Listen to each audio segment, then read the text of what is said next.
So risk assessment, here's an example of one very simply. This is a standard risk assessment pro forma by the Health and Safety Executive.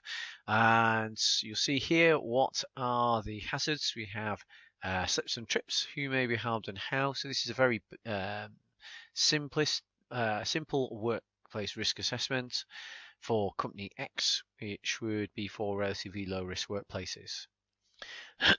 So they've got the data, the risk assessment here. So what are you already doing? So it gives some details about what's going on now. And then you consider whether that is adequate to reduce the level of risk to an acceptable level.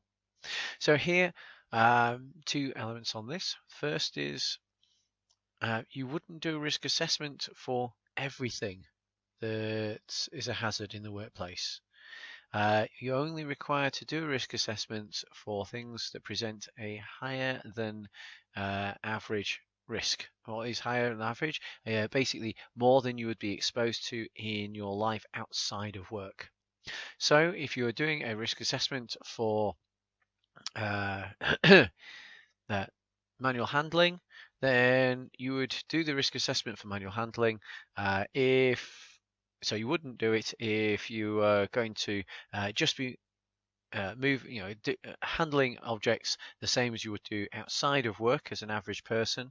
But so if you had, say, 4 lifts a day to do and they're all pretty average, then you probably wouldn't do a risk assessment for that.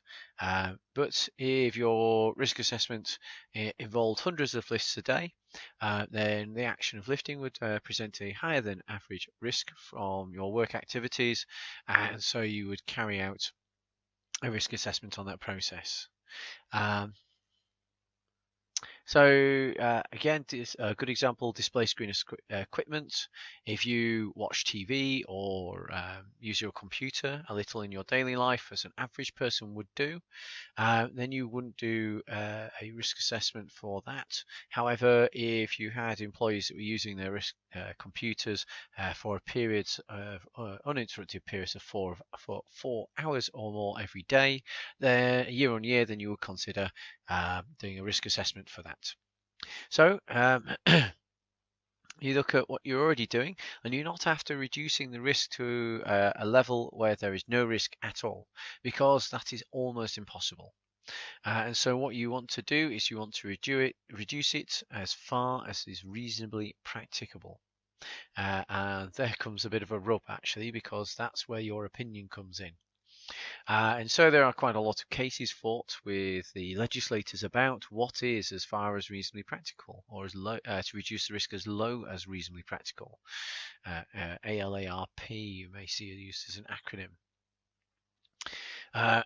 And so it gets to a point at which you want to be sure that what you've done is enough to protect the health, but you're not going to ridiculous extents.